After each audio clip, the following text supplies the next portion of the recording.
Hello, I'm Daniel.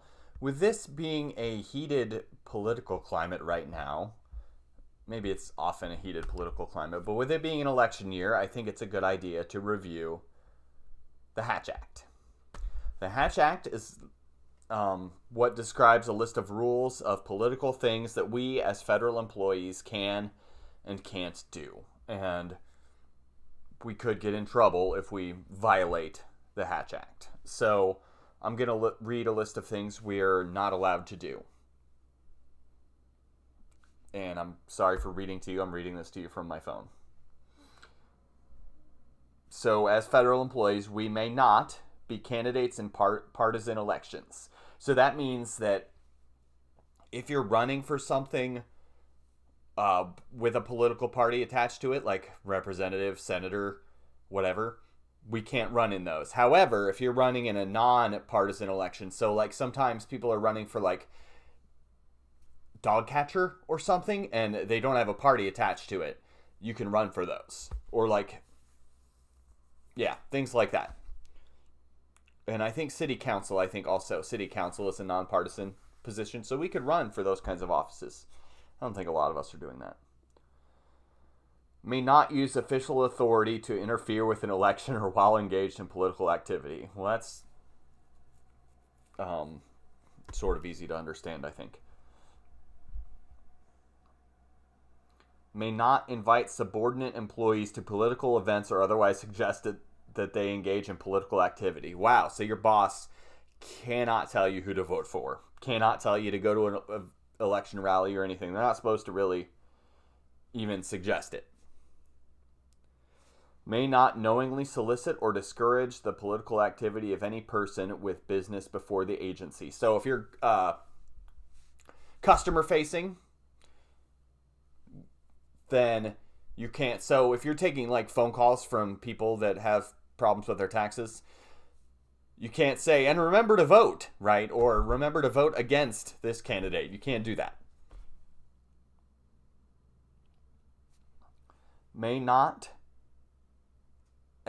solicit, accept, or receive political contributions, including hosting or inviting others to political fundraisers, unless both persons are members of the same federal labor or employee organization.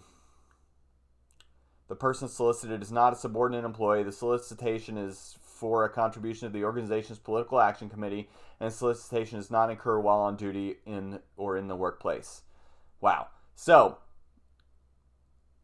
we can't, at work or while on duty, say, hey, you should contribute to this political thing.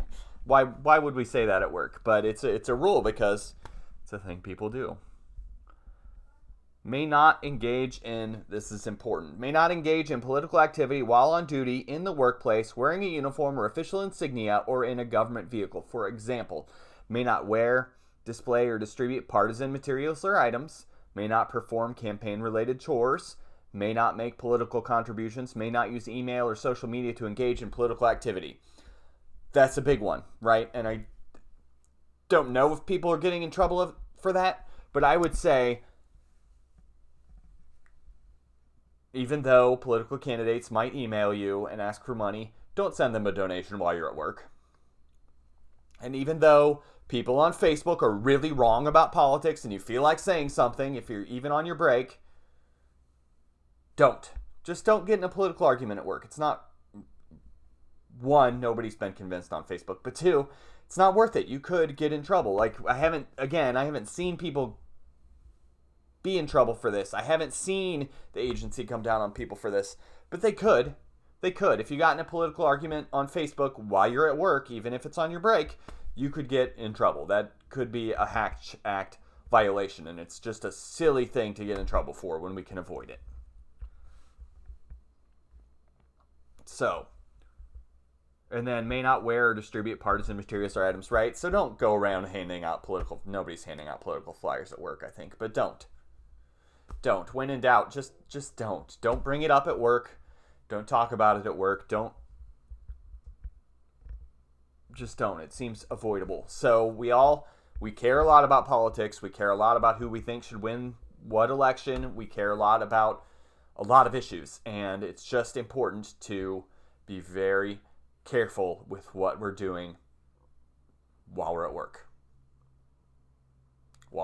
And also while we're wearing our ID badge. If you wear it outside of work, you still have to be careful. So just don't wear it outside of work. I don't see a lot of people wearing their badges outside of work. But if you do, be careful. Just be careful.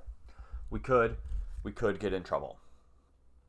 And we could get in trouble. So, but that being said, the things we can do, we can register and vote. We can assist voter registration drives. We can attend political events, just again, not with your work badge on. We can contribute money. We can go to political rallies and meetings. We can join and be active in groups. We can circulate petitions. We can make campaign speeches. We can distribute literature. We can express opinions. Again, it's just don't do it at work. It's just don't do it at work. This isn't that limiting, really. But with how powerful social media is and how we're plugged in all the time, I worry a lot that people are getting in political arguments on Facebook on their break or on their lunch at work.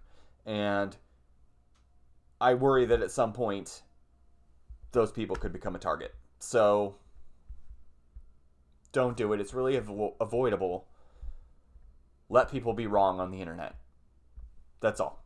So that's all I had to say today. Just be careful. So that was a talk on the Hatch Act. Have a great day.